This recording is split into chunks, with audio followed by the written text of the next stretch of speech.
สบายดีทุกคนจีน่ะที่ค่ายไปตลาด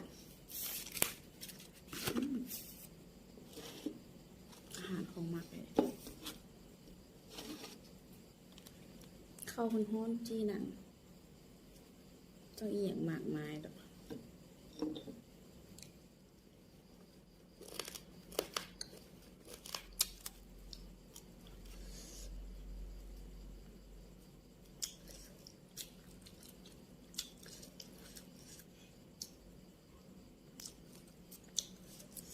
แซ่บสุด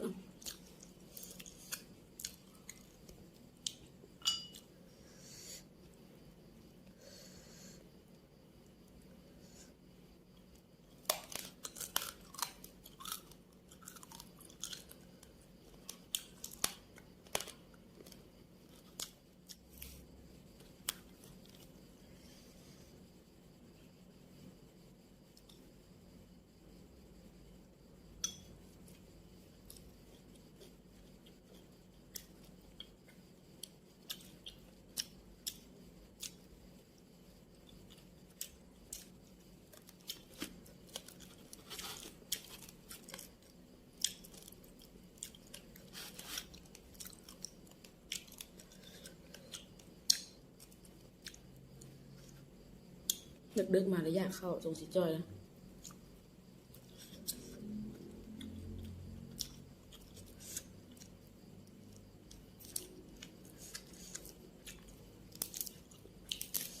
เฮ้ย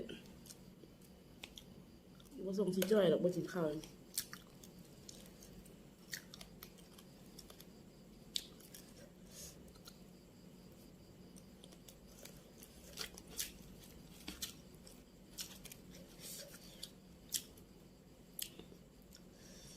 แซ่บกินกับหนังกินซีนข้าวหนังกินอย่างข้าวเบิดนะกินหนังข้าวเบิดข้าวก็อ่อนๆทุกคน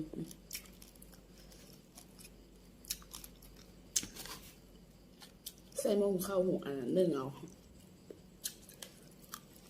อ่อนให้อ่อนมาอ่อนก็นึ่งอยู่ในหัวสม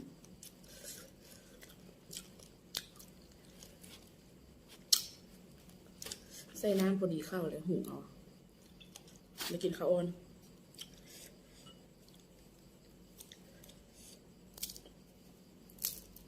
ไม่ได้ตัดลืมตัดอีกได้อยู่